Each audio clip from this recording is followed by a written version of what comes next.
मेरी अम्मी तो हाथ धो के मेरी शादी के पीछे पड़ी। वो चाहती हैं कि मेरी शादी जल्द से जल्द हो जाए। जाहिर है हमारे कल्चर में कौन से ऐसे माँ बाप हैं जो ये चाहते हैं कि उनकी बेटी की शादी देर से हो। मुझे तो लगता है कि बेटियों की जवानी पेरेंट्स पे बोझ होती है। ऐसी बात नहीं, बेटियों की शादी करना माँ बाप का फर्ज है और इसी फर्ज की अदायगी में वो जरा से भी कोताही या गफलत नहीं करना चाहते। और तुम तो वैसे भी अभी पढ़ रही हो। हाँ, लेकिन मेरी अम्मी चाहती हैं कि एग्जाम्स के फौरन बाद मेरी शादी हो जाए। और जासिम? जासिम? क्या जासिम? तुम्हारी अम्मी मान जाएंगे जासिम के साथ शादी के लिए? मेरी अम्मी कभी भी मेरी खुशियों के खिलाफ नहीं जा सकती। और फिर जासिम ने भी मुझे ये बताया था कि उसके अबू भी औलाद की खुशियों पे अपने फैसले मुसल्लत नहीं करते।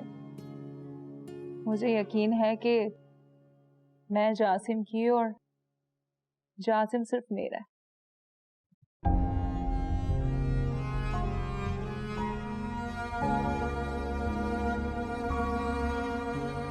मैं एक सेकंड बुक लेकर आई।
अदनान, मैं नहीं जानती कि ये सब कैसे हुआ, बस हो गया। खुशबू की तरह यह एहसास मेरे अंदर उतर गया और मेरे वजूद को अपने हिसाब में ले लिया। मैं नहीं जानती कि ये पढ़ने के बाद तुम क्या सोचोगे, कैसे रिएक्ट करोगे, लेकिन मैं मजबूर हूं, क्योंकि जो कुछ मेरे दिल में मौजों की तरह बह रहा है उन्हें किनारों में छुपाकर किस तरह रख सकती हूँ।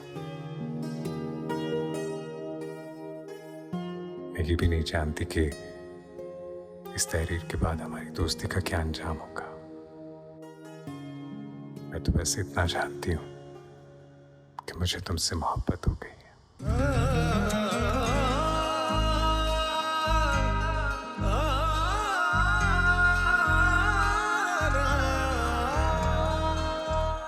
तुम्हें चाहती हूँ, सराहती हूँ और दिलो जान से अपना मानती हूँ। अदनान, तुम्हारा अकेलापन मुझसे देखा नहीं जाता। आज से मैं तुम्हारी हूँ, सिर्फ और सिर्फ तुम्हारी, रमा।